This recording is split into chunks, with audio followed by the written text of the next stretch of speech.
என்னமோ வைர வேலை நான் எடுத்த மாதிரி பேசிட்டு இருக்க. எல்லாத்துக்கும் ஒரு லிமிட் இருக்கு. அப்புறம் மரியாதை கேட்டுரும். இத்தனை நாள் நீ என்னென்னலாமோ என்ன பேசியிருக்க. நான் பொறுமையா கேட்டுட்டு இருந்தேன். ஏன் தெரியுமா? தெரிஞ்சோ தெரியாமலோ நீ இப்படி கல்யாணம் ஆகாம இருக்கிறதுக்கு நான் தான் காரணம் நினைச்சு நான் அமைதியா போனேன்.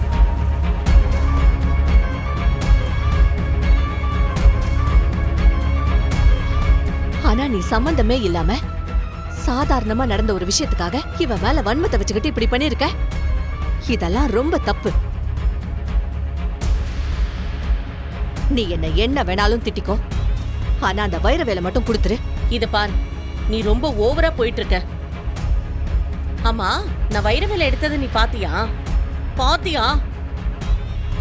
பாக்கல. அப்புறம் என்ன? நீ எடுத்தத நான் பாக்கல, ஆனா நீ உள்ள ரூம்ல கொண்டு வந்து வச்சத நான் பார்த்தேன்.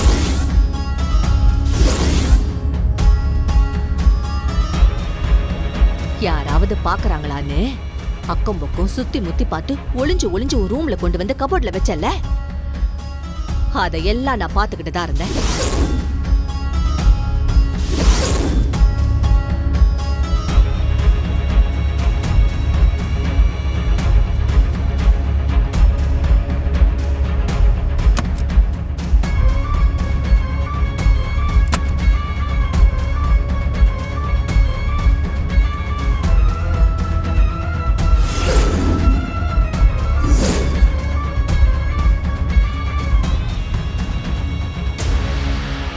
எவ்வளவு தூரம் நீ போறன்னு பாக்குறதுக்காக தான் நான் இவ்வளவு நேரம் அமைதியா இருந்தேன்.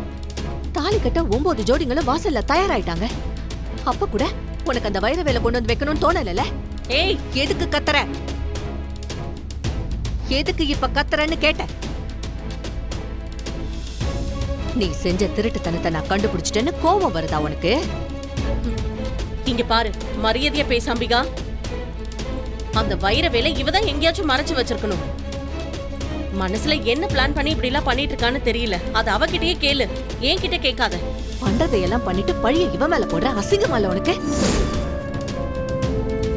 சரி, முதல்ல நீ இந்த கபோர்டை தர. அந்த வைரவேல் இருக்கா இல்லையான்னு பாத்துருவோம். நீ சொல்றதெல்லாம் கேட்கணும்னு எனக்கு ஒன்னும் அவசியம் கிடையாது. அந்த வைரவேல் என்கிட்ட கிடையாது.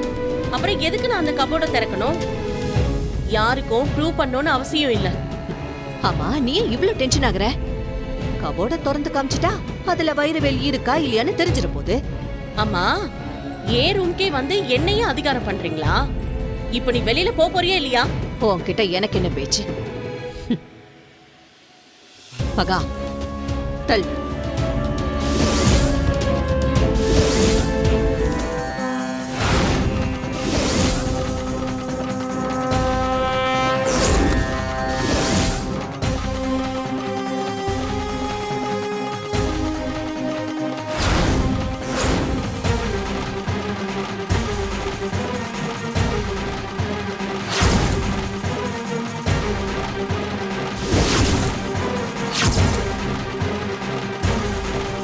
இது என்ன?